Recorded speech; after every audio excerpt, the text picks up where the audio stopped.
Hey guys! So, a friend of mine named Madi asked if I could help out with a more advanced science topic, and that is the topic of solubility. Well, Madi, you've come to the right place. I can help you. What we're talking about here is how much of a solid can dissolve in a liquid.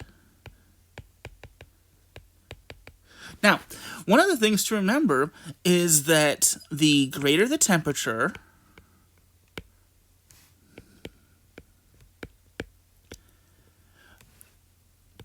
the more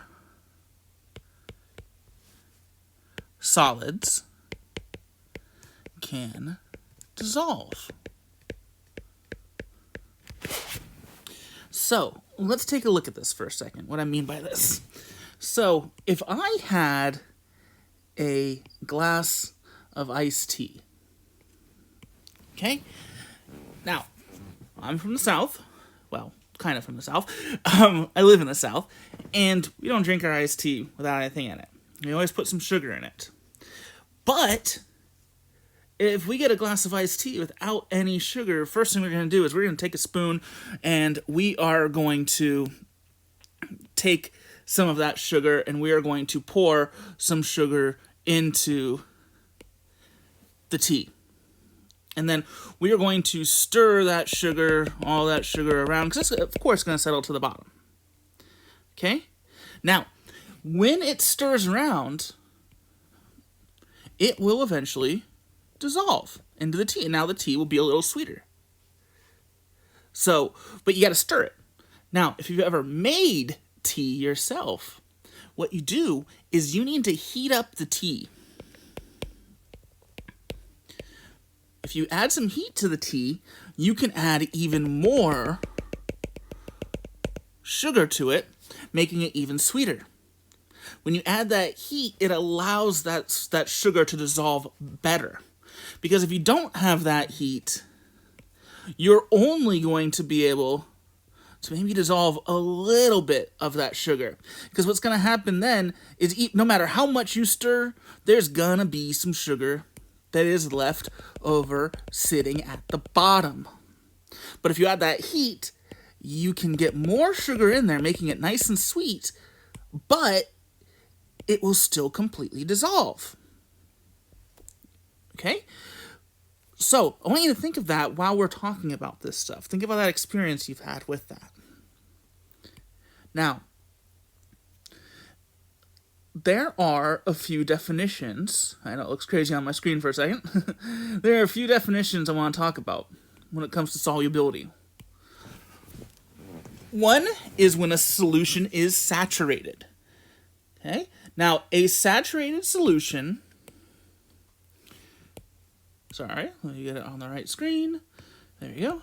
A saturated solution is when no more of a solid will dissolve. So that's kind of when you keep pouring tea, or you keep pouring sugar into your tea, and eventually it gets to a point where no more sugar will dissolve. When that has happened, you would say that your tea has been saturated with sugar. Okay? An unsaturated solution means that you can actually keep adding more of that solid to the solution. Okay? So it means it doesn't have enough sugar. It'd be like when you first add a little teeny tiny bit of sugar to the solution or to the tea, and it still can have more. That is when it is unsaturated. The last one is when something is supersaturated. Okay? This is not like supersaturated as in supersaturated man. Like, no, this is a solution that actually has more of a solid dissolved in it than it should be able to. Now, the way this happens is because you had a higher temperature, just like our tea example that I showed you earlier. If you add some heat to this, you can add more sugar to the tea and actually keep adding it, and it will keep dissolving. until it gets to a point where it won't, dissolve anymore. And that's when that has been saturated. But then if you cool off and you remove some of that heat again, and you remove it out of the system, now it has all that sugar still in it. But it is what is called supersaturated, because it has gone back down to a temperature that it shouldn't be able to dissolve that much sugar, but it did because it did it at a higher temperature. So let's look at a couple examples of what we're talking about here. Okay, I have the solubility curve right here. I'm going to zoom it in a little bit for us. I'm going to use, here, you know what? Let's use this nice green color when we're working on our solubility curve. Okay, now, one of the keys to using a solubility curve is you can't look at everything all at once. It's just going to boggle your mind.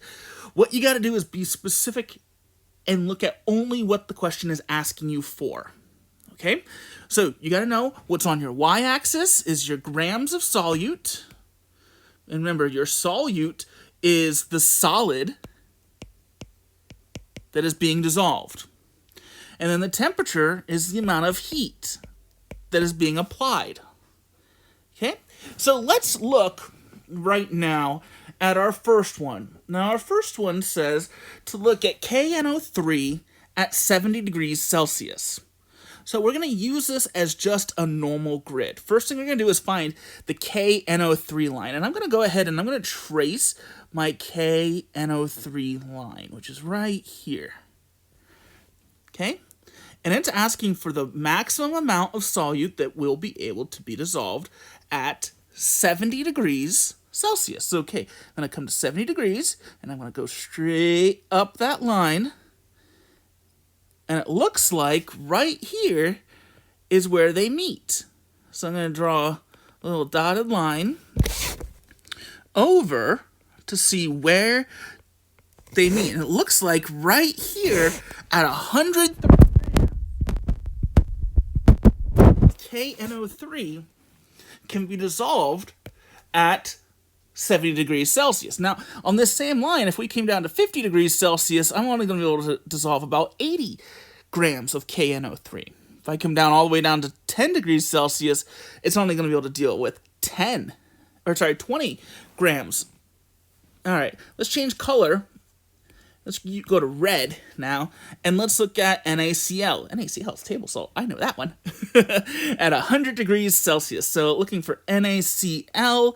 Oh, NaCl looks like it's right. I think it's this line right here. Okay. So NaCl at 100 degrees Celsius looks like we are just right here at 40 grams. Now it's kind of interesting that NaCl, or table salt, or sodium chloride, does not actually change too much, but compared to some of the other things, those will change quite drastically. This one actually looks kind of interesting down here. Notice that has a negative trend, so that means it's actually going to dissolve less in hot water. That's kind of cool. So looking at NH4Cl, let's go ahead, let's use, how about a nice purple color for NH4Cl. NH4Cl is this curve right here. And we're looking at 90 degrees, so we're going to go up to 90. And that looks like we're going to get, let's see if we come over here, we're going to get 70 grams. Okay? So, now what it asks for is which of the above three substances is most soluble in water at 15 degrees Celsius. So if we look at 15 degrees Celsius, which is right here, which one actually can dissolve the most? And it looks like, I would wager, there's kind of a tie right here between the NaCl and the NH4Cl. But I would actually go with that NH4Cl for the top one. 'Cause it does look like that one actually is slightly higher. Probably if I erased my line, you would see it. Okay, so that means more of those grams of the solid were able to dissolve in it at 15 degrees Celsius. So let's go ahead and let's look at some of the questions that Madi submitted to me. Madi submitted this graph to me and specifically asked for what is going to happen at 50 degrees Celsius, or sorry, at 50 grams of KCl, which is potassium chloride, at these different temperatures. Still learning this program. This is normally a drawing program. So, if we're looking at specifically potassium chloride at 50 grams and at these different temps, then that means we are using this line right here. Okay? Now, I'm going to go ahead and I'm going to actually erase, look at that. We can erase some of the other things that we are not dealing with. So I'm going to go ahead and just erase them. Don't need them. Okay? So we're only going to look at my bright fuchsia or purple line right there. Okay? Now, again, we know we have 50 grams. So that's this. Let's make it a different color. Let's make it, I like this green that we used earlier. Let's use that. And we're going to look at this line right here in relation to our purple line. Okay? So now, at 0 degrees Celsius, KCl is able to hold about 25 grams of solute. But it has, if we have 50 grams of solute in it, that means it has more than it should be able to hold. So the only way it could have that is if it is a supersaturated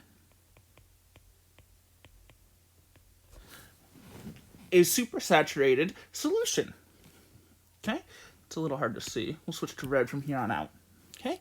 So at 10 degrees, so we're going here, 10 degrees should be about 30, but again, we still have 50. So that means it's holding more than it can. So once again, that is supersaturated.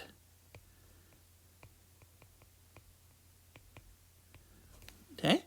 35, so it's going to be right here between the 30 and the 40, so it's going to be here. Okay, looks like we're somewhere right around 40, just a little underneath it. But again, we know we already have 50 grams in there. So even if it's at 35, it is still supersaturated.